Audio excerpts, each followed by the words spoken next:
We've come such a long way.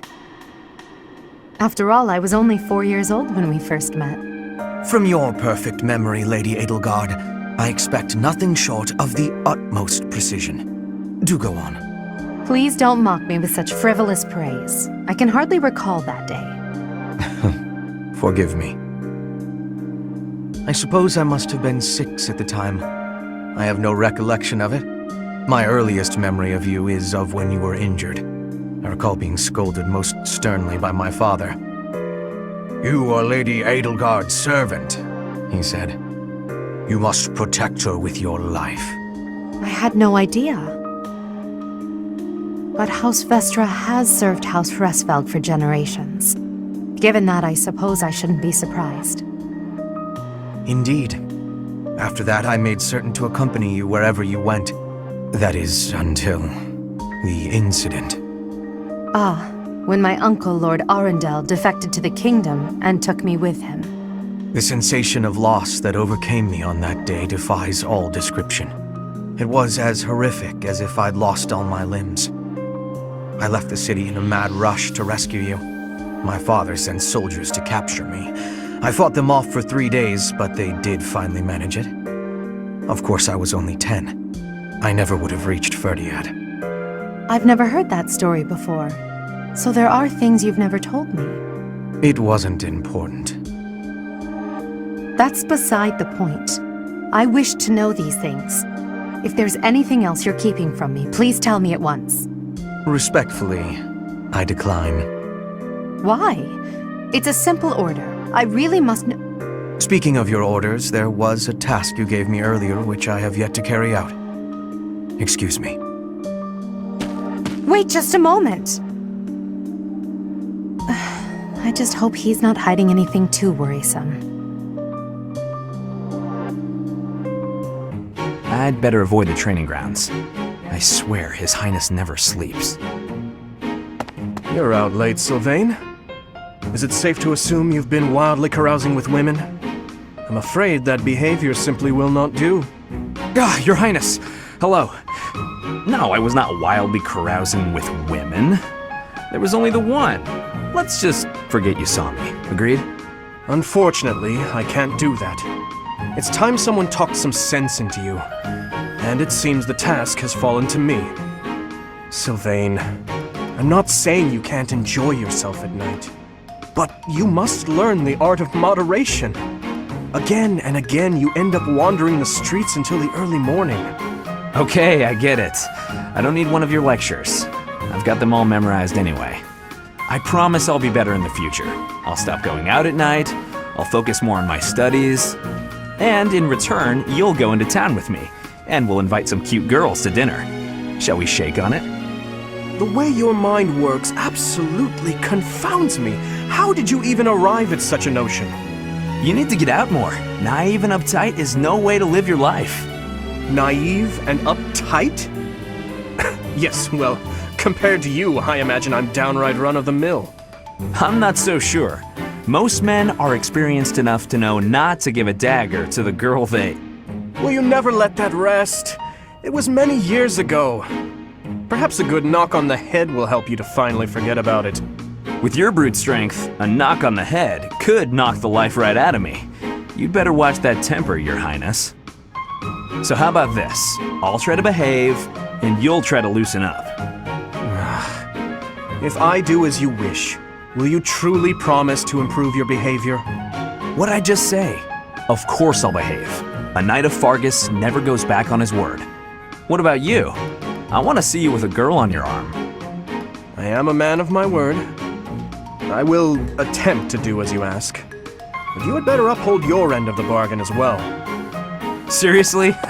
Yeah, I'll believe it when he introduces me to the lucky girl. Oh, Dimitri, you always take even the silliest things so very seriously. This should be fun. Perhaps. Pardon the odd question, but something has been bothering me for a while now. Your hair. Was it always that color? That is an odd question. But yes, if you must know, it was a different color when I was a child. How could you know that? Is it possible that we met before the academy? It's a long story. Now is not the time or place. Yes, of course. My apologies. Professor, what are you doing here?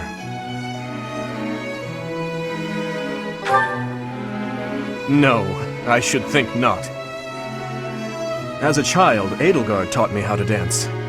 It was a bit awkward, honestly.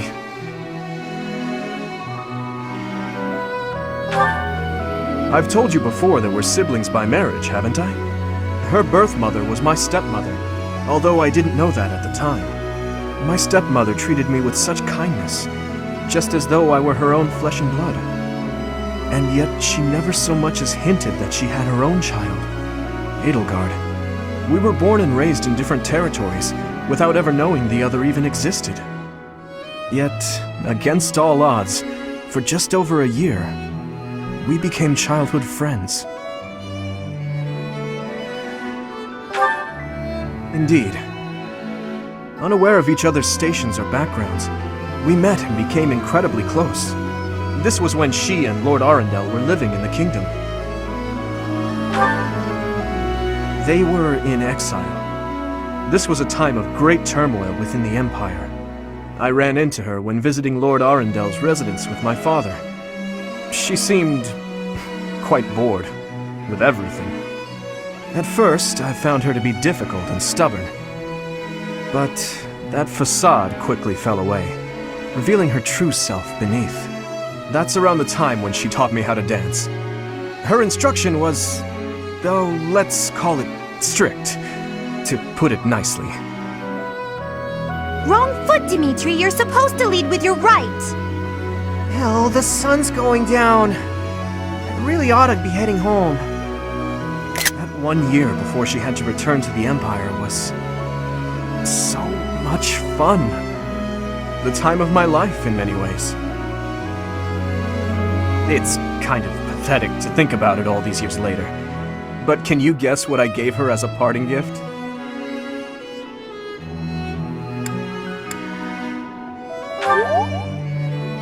Huh. Good guess, Professor. But I swear, it came from the heart. In Fargus, we've long considered blades as tools of destiny, as a way to cut a path to a better future. She was being dragged all over, unable to live the life she wanted. I thought the dagger could help her cut a path to the future she dreamed of. However, that was many years ago. I'm sure she's forgotten all about the boy I was back then. I'm afraid it's far too late for that. Things are different now. She's different. I'm different. Anyway, I'm feeling a bit out of place here. Festivities like this don't suit me. Still, I suppose I should get back in there. Goodbye, Professor. Ah, here you are. Are you waiting for someone? For me? Well, you should have summoned me earlier.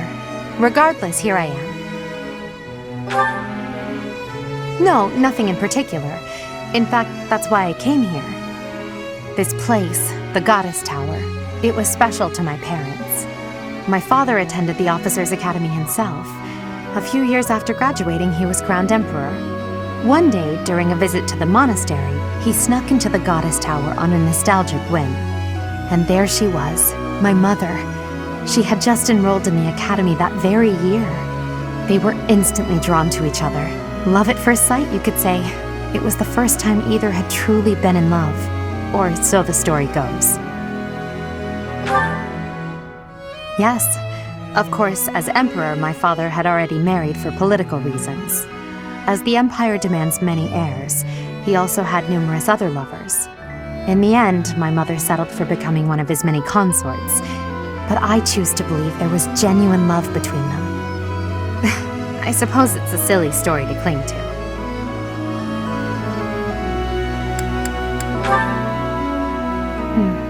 For some reason, I feel compelled to tell you all of these things I have kept hidden. I can't say the name, but it was a noble who I met in the kingdom a lifetime ago. Anyway, what about you? It's your turn to reveal some long-held secret. You can share a story about your past, or perhaps tell me about your first love. You're telling the truth. I can tell. I wasn't even able to make you blush. No, I'm the one who should apologize. It wasn't my intention to pry. I'm just intrigued by you and your mysterious past. You have supposedly always been a mercenary, but I believe there's more to your story than that. Let's leave it there for today and return to the ball. There must be plenty of students hoping to talk with you, and to dance with you. I would not wish to prevent you from mingling. I cannot keep you all to myself, after all.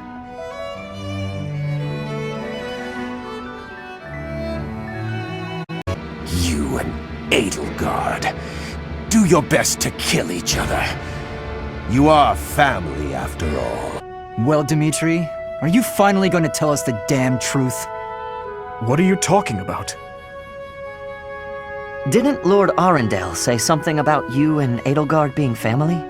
To claim that the king and the emperor are related. Could it be? I suppose I never told you, though I do recall mentioning it briefly to the professor. Lord Arundel spoke the truth. My stepmother was Edelgard's birth mother. Political turmoil drove my stepmother out of the Empire. Father fell in love with her at first sight, and they married. I lost my birth mother before I was old enough to remember her. My stepmother filled that role for me, but she lost her life in Dusker 9 years ago, along with father. Hang on. I didn't even know she was your stepmother. Did my father know about this? Yes, all those who were close to my father knew, including Rodrigue. But to speak openly about it would have caused a scandal, and so she was our secret. No one in the general public knew about her. Naturally, the fact that Edelgard and I are step-siblings was kept a secret as well. I'm finally beginning to understand what you went through 5 years ago. I mean, Edelgard is the only family you have left, isn't she? To find out someone so precious to you is actually your most hated enemy. How heartbreaking. But wait! You two were born and raised in 2 different territories, right? So you probably never met until you were both at the academy. I mean, don't get me wrong. I think the idea of fighting family is just about the worst thing ever. But hopefully the fact that she's a stepsister who you never really knew helps with the pain? I don't know. It was just a thought. I am afraid that's not the case. Though it was only for a short time, Edelgard once called Ferdiad home. It was a long time ago, but she was a cherished friend of mine. Wait! I remember now! She was that girl, wasn't she? The one you gave a dagger to! So, your little girlfriend was Edelgard. Sylvain, if you have any more foolish things to say, please hold them for later. I do have a few more in my sleeve, but they can wait. Go on, Your Highness. This is important for us to hear. She may be a hated enemy now, but the Emperor is your old friend and your stepsister. Can you bring yourself to kill her? I will kill her, if I must. But if there is any chance that the world she seeks to create could be a just one, then I would love to see a future in which I may reach out my hand for her and have her reach back. That said, I have no intention of letting my personal feelings cloud my judgment. Too much is at stake. Your Highness, I think you should meet with the Emperor and at least try to talk to her. If there's any hope of ending this war without more bloodshed, we have to try. Besides, killing your own family, I'm sorry, but it's not right. I think so too. And you are right that we should at least try.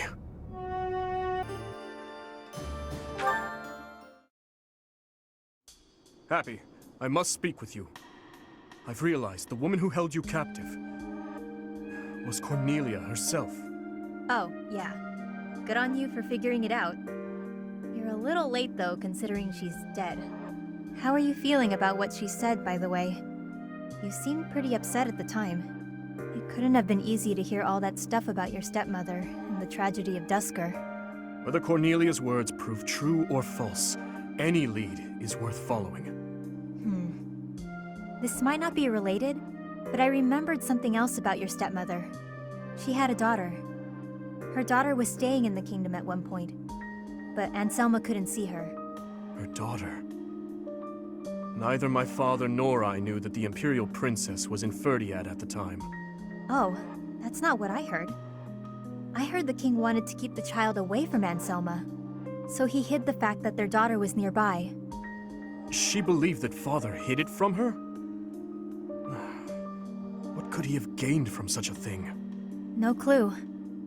Sorry, but I'm the wrong person to ask.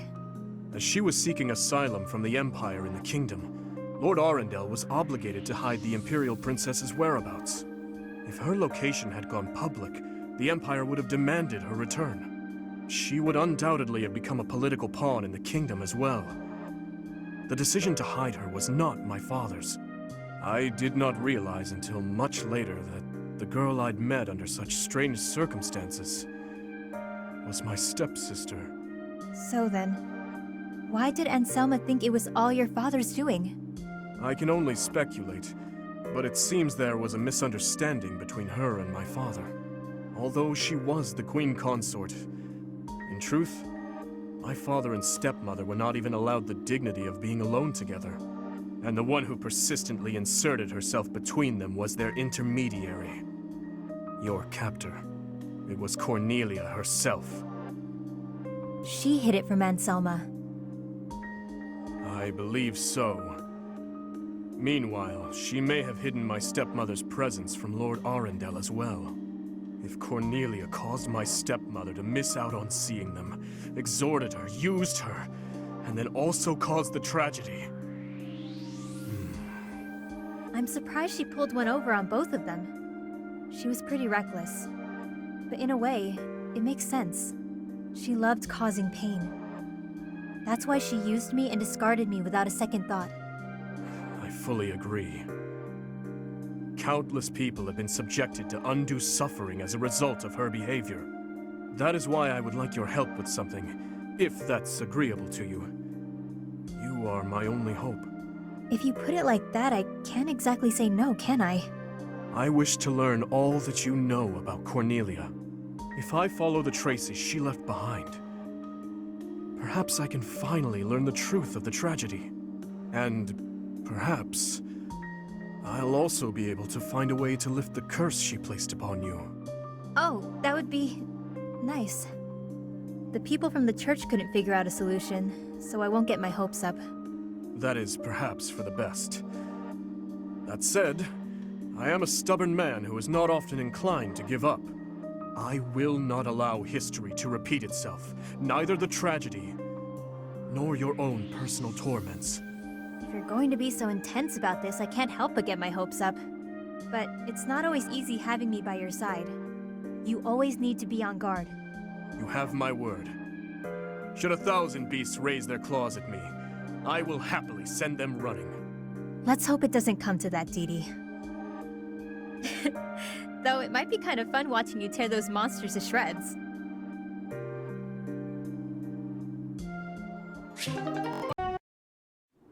Professor, do you think Edelgard will show up?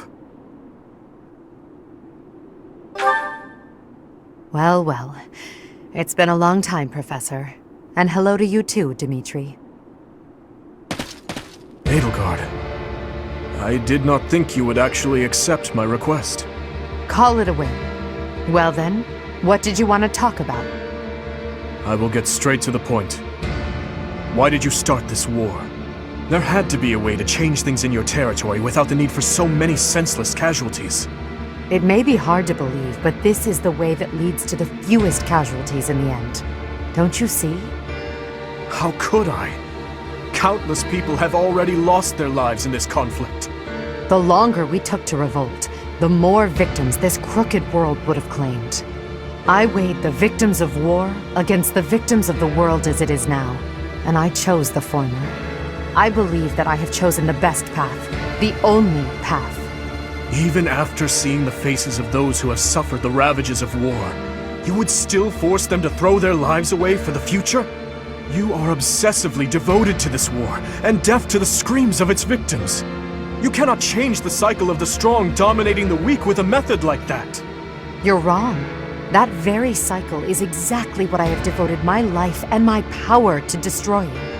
If after all of this you believe the weak will still be weak, that is only because they are too used to relying on others instead of on themselves. Yes, perhaps someone as strong as you are can claim something like that.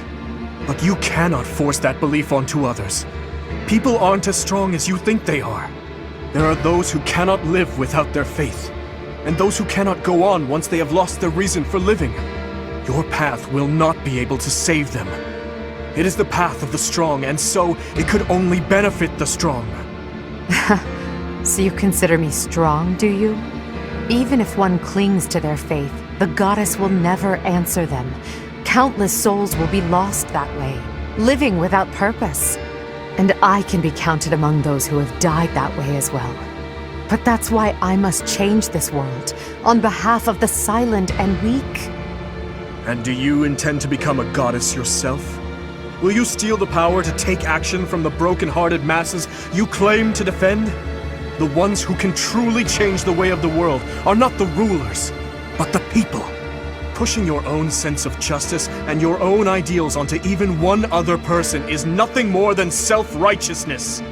Maybe it is self-righteousness, but it doesn't matter. Someone has to take action and put a stop to this world's endless, blood-stained history. Do you not believe in the power of the people to join together and rise up? Humans are weak creatures, but they are also creatures who help each other, support each other, and together find the right path. I have learned that humans are capable of all that from the professor and from everyone in my life. I doubt a highborn person like yourself could know how the poor feel or what motivates them. This is nonsense, though I'm finally starting to understand how you feel. But that makes it even clearer to me that we can never fully understand each other. I feel the same. I finally understand what you believe is right. Goodbye, Dimitri. Wait, Edelgard. There is something I must give you. This is for you.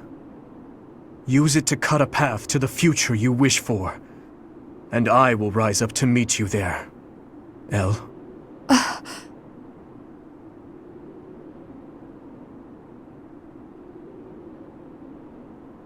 Elle! So it's true. You're really going away? Going back home?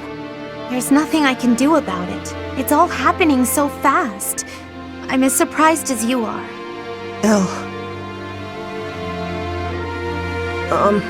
Here. I want you to have this. Elle, listen to me. No matter how hard things get, you can't give in, okay? You've got to cut a path to the future you wish for, no matter what. It's a dagger? Why would you give me something like this? Oh, I'm sorry. I couldn't think of anything better to give you. Edelgard, what are you doing? It's time to go. Hurry and get in the carriage. Oh, I'm sorry, Uncle. I have to go now. Goodbye, Dimitri. I remember now. You gave me a dagger all those years ago. I'm still sorry about that. I should have given you something that would have made you happier. Perhaps. At the time, I was quite flustered by such a dangerous gift. I left without giving you a proper response, and that was the last time we saw each other. True. It is a sweet memory, with a bitter ending. I'm afraid it will do no good to reminisce, Dimitri. That girl you knew back then is gone, as good as dead. But I'll tell you now what I wasn't able to tell you back then. Thank you, my dear forgotten friend. Because of you, I never lost my heart. As for the future, that will be decided in battle. King of Fargus, as the Emperor, I shall await your arrival in Enbar.